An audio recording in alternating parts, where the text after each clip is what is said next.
The studio lights burned bright. The cameras rolled silently.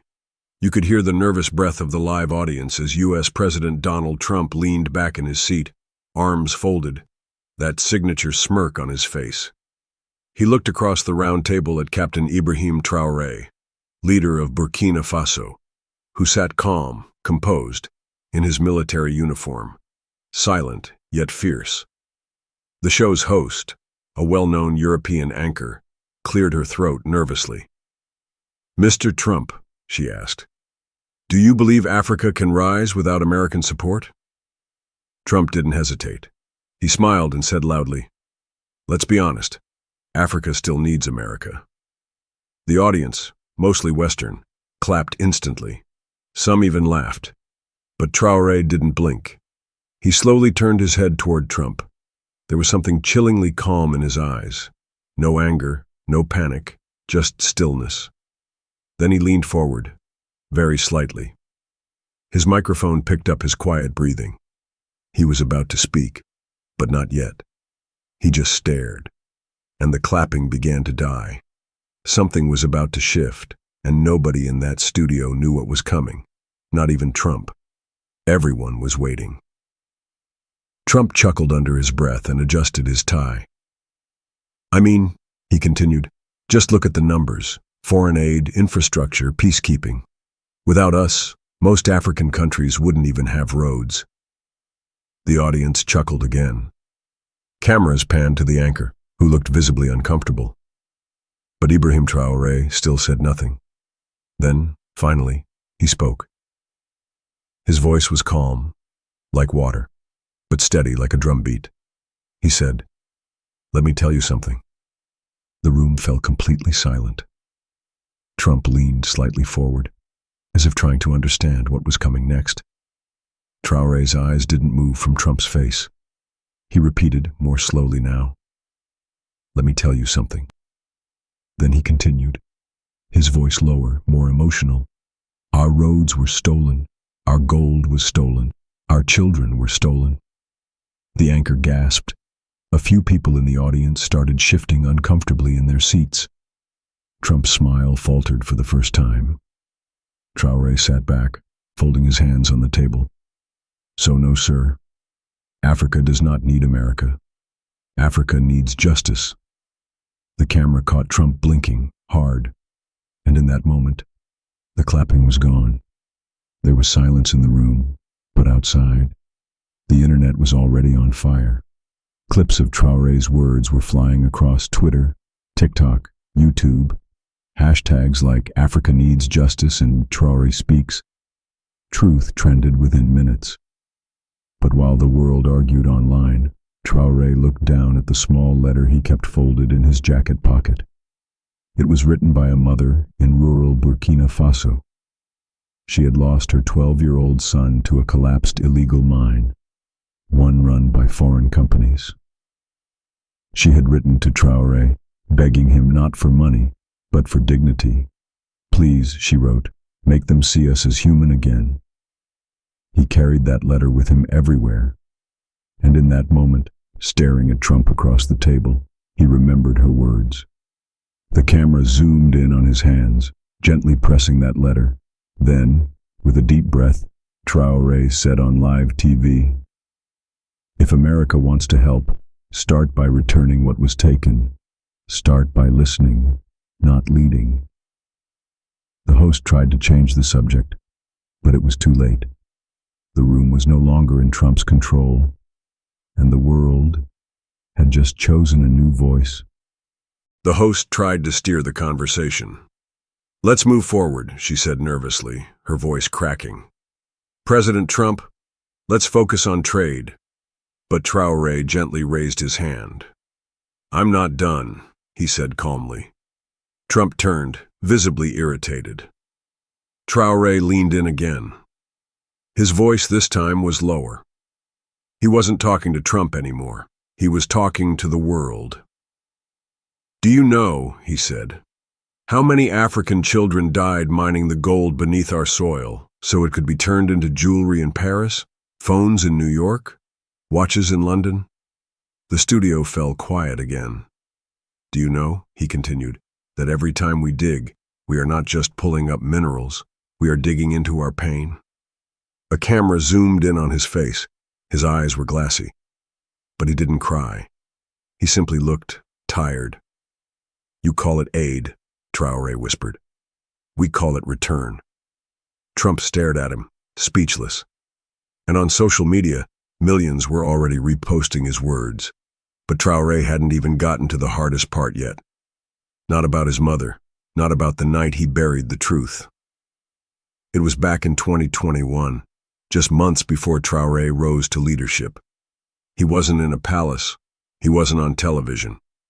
He was in a village with no electricity, watching children study by candlelight. That night, something strange happened. He heard a loud bang. Then the whole village went dark.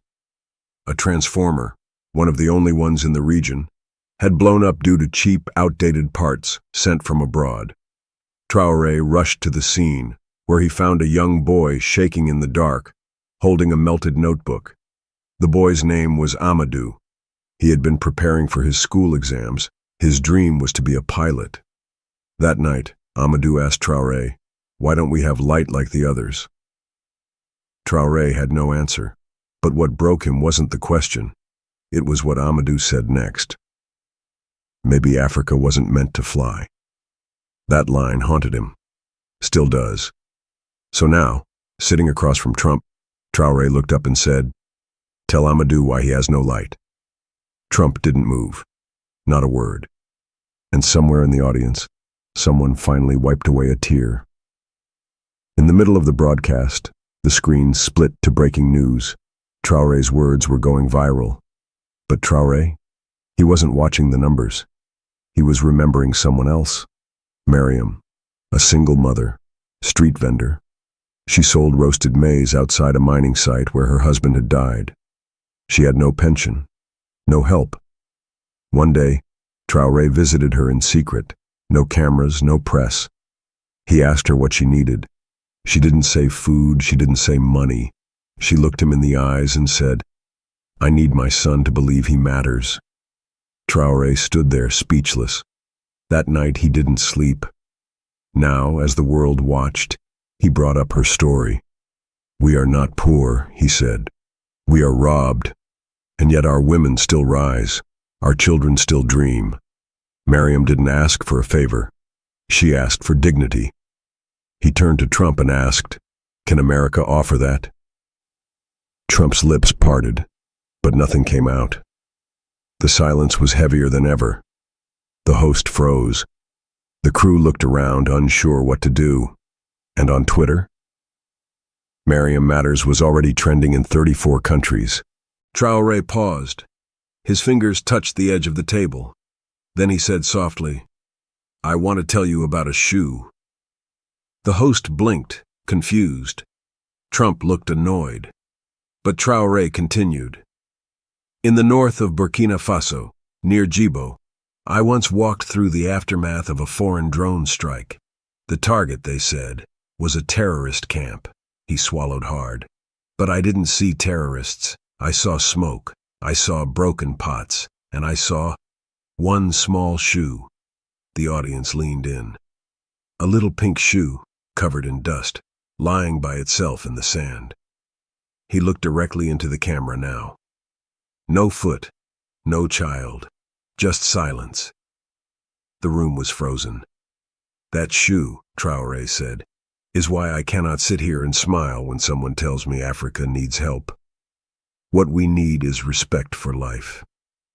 Trump looked down. The host had tears in her eyes. "And for that girl, whoever she was," Traoré whispered, "I speak today." On Twitter, TikTok, Instagram, the words "the shoe without a foot" spread like fire. Some viewers paused the video to cry, but many stayed, because they knew he wasn't finished. Years before he ever sat across from Trump, Traoré had once tried diplomacy the polite way. He had written a letter, quiet, respectful, careful with every word. It was addressed to a Western leader, asking for help stopping illegal arms flowing into the Sahel. He had signed it with hope. He never received a reply, not even a "we'll consider it." That day, something inside him shifted. "I learned," he now said on air, "that silence can be deadlier than bullets." Trump shifted uncomfortably, but Traoré didn't stop. "I learned that we are only heard when we refuse to kneel." He held up a folded piece of paper from his pocket. It was a copy of that unsent letter. "I bring it with me," he said, "not as a request, but as a reminder of the silence we come from." The camera zoomed in. Somewhere in the audience, a woman began to cry. And online, people weren't just watching. They were writing their own letters in the comments, letters they had never dared send before, to presidents, to the world, to the past. Traoré had opened something raw, and it wasn't closing anytime soon. There was a long pause on set. Even Trump was silent now, his face tight, unsure. The host, voice trembling, asked, "Captain Traoré, what gives you hope?" He smiled softly. "A boy with a spoon." The host looked confused. Traoré explained, "In a small camp in the east, I met a boy named Isaka. His parents had died. His school had closed. But every morning he still came to the old school gates. He carried a rusted spoon in his pocket." The audience was quiet. I asked him why he still came. Traoré's voice cracked. He said, "Because maybe today we will eat again." That broke the room. Even the cameraman wiped his eyes. Traoré leaned forward. "We are not begging. We are surviving. And that is the most powerful kind of hope." He turned to Trump, not with anger but clarity. "America doesn't feed us. Our people wake up and fight hunger with dignity. That is the real power." Trump couldn't speak. The boy with the spoon, Isaka, was now being talked about in every language on earth. Rusted Spoon trended in 41 countries, and the story was only halfway through. Traoré took a slow breath. He wasn't looking at Trump now. He was looking somewhere else, somewhere far away. "I don't talk much about my father," he began. The audience leaned in. "He was a teacher, quiet, strong, the kind of man who believed words could build nations." Traoré paused, until one day they came for him. Gasps whispered through the studio. Not bandits, not terrorists, men in suits, with contracts, and guns behind their backs. He clenched his jaw. "My father refused to sign away the village's water rights, so they shut his school down, took his chalk, burned the books." The host blinked hard, fighting tears. "I came home that evening," Traoré said, voice shaking, "and found him sitting on the ground. His blackboard had been shattered." Trump looked away. "He didn't say anything for 3 days," Traoré whispered. "Just sat there, like the world had forgotten him." And then, louder now, "That's what silence does. It kills voices long before it kills bodies." The studio had gone dead still, and in the comments thousands began typing. "Ibrahim's father will not be forgotten." The host tried to keep control, but the emotion was too heavy. "Captain Traoré," she asked, voice cracking, "what would you want the world to understand about Africa today?" He didn't answer right away. Instead, he told a story.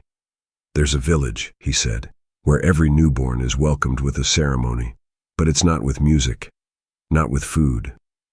He looked up. "They bring out a single empty bowl." The audience looked puzzled. "It's placed before the baby, and the elder says, 'This is your Africa, still hungry, still waiting, but yours to fill.'" Even Trump looked stunned.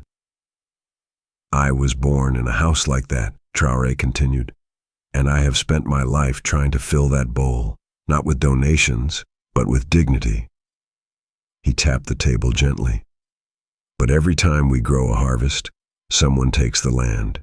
Every time we rise, someone sells the air from under our feet."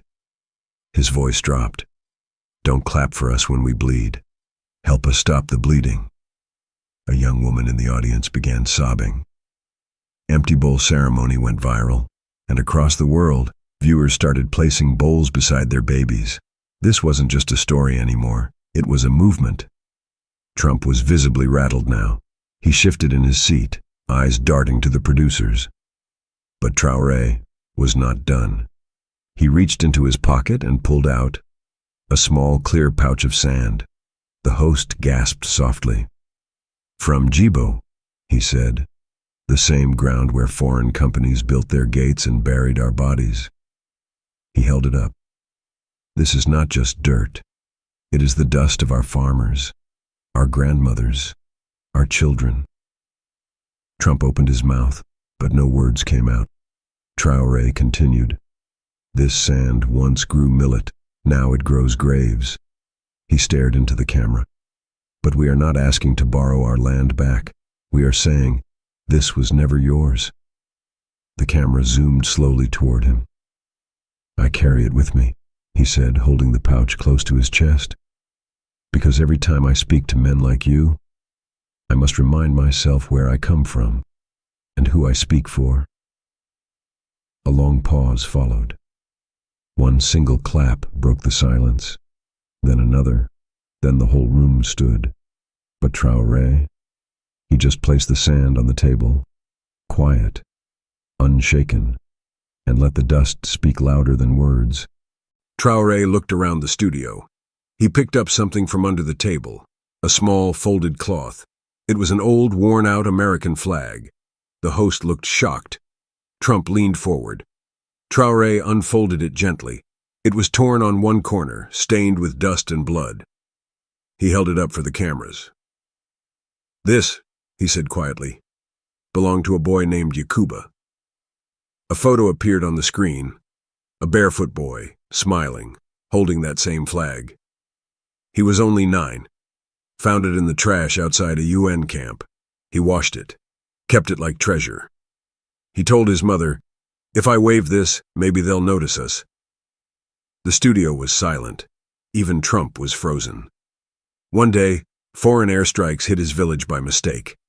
He paused. They said it was a communication error. Yakuba died holding this flag. Traoré's hands trembled as he folded it again. "I do not bring this to shame anyone," he said.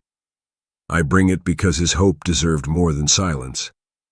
A woman in the audience sobbed loudly, and on YouTube, tears streamed down viewers' faces, many whispering the boy's name under their breath. Yakuba.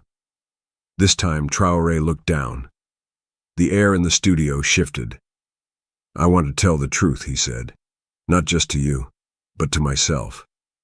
Trump raised an eyebrow. Traoré placed both hands on the table. There was a girl named Salimata, 14.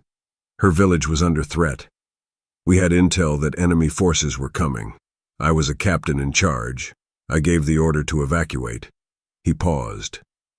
But the trucks arrived late, and when they got there, his voice cracked. It was too late. A lump formed in his throat. She died holding her little brother's hand, both of them under rubble. The host covered her mouth. "I live with that," he said. "Every night. I think if I had shouted louder, run faster, fought harder." He looked straight into the lens. "I don't tell this for pity. I tell it because every African leader must learn to carry the weight of our failures and rise." Even Trump now looked shaken. Traoré's silence afterward was louder than any words. And online, tens of thousands typed the same words. "For Salimata, we remember." The camera turned back to Trump. For the first time that night, he looked human, not smug, not boastful, just pale. He cleared his throat. "Well, I think we've all had losses," he mumbled. "But let's be realistic. America's helped Africa a lot. Aid, jobs, investment. If it wasn't for U.S. support..." Traoré raised his hand calmly. "Mr. Trump," he said gently, "what if I told you that help is not help when it comes with a chain?" Trump froze. "What if the medicine comes with a leash?" What if the school books are written in someone else's truth? The audience erupted in gasps. Respect, Traoré continued, is not built through charity. It is built through partnership, through truth, through pain. Trump opened his mouth, then closed it. The host said nothing. Even the studio crew had stopped moving. Then Traoré leaned back and whispered something that would become a tattoo, a quote, a memory across nations. Africa doesn't need a savior. It needs to be left standing on its own feet, without someone always cutting off its legs first. And with that, the world went silent again. The lights in the studio felt hotter now, not because of the cameras, but because the truth was too heavy. Trump sat silent, hands folded. The host stared into her notes, unable to speak. Traoré had one more thing to say, but his voice caught. He reached into his coat and pulled out a small, folded photo. It was faded, cracked, nearly torn in half. He showed it to the camera. A mother, holding a child, standing barefoot beside a burnt-out school. "This is my aunt," Traoré said, barely above a whisper. "She raised me after my mother died." The audience didn't move. She couldn't read, but every morning she made me stand in the sun and repeat 3 words. "You are enough." His lips trembled. She never made it past 40. Malaria, no medicine. The clinic ran out. He stared at the photo, and I have carried her voice every day since. Then he did something no one expected. He blinked hard. But the tear? It wouldn't fall, because some men learn to bleed inside without ever showing it. And in that moment, the world wept for him. The host asked one final question. "Captain Traoré, what is your message to America?" He looked straight into the lens, then turned toward Trump, and said 6 words, not loud, not angry, just clear. "Africa is not your broken child." The room stopped breathing. Even the control room went silent. No one moved. No one even blinked. Then he added, "We are not yours to raise, not yours to punish, not yours to define." He stood from his chair, slowly, calmly. He took the pouch of sand, the old flag, the photo, and placed them side by side on the table. "For every African soul that was lost, for every voice that was silenced, I speak today." The host couldn't continue. Trump had no reply. And somewhere in the studio, a young African student stood up and clapped, alone, until the entire room followed. Hashtags exploded. Africa is not broken. Traoré truth. We're enough. The whole internet stopped scrolling, and the world began to listen. As Traoré walked off the stage, something strange happened. Trump stood up. He extended his hand. The entire audience froze, watching. Traoré paused. Then, instead of shaking hands, he placed something in Trump's palm, the rusted spoon.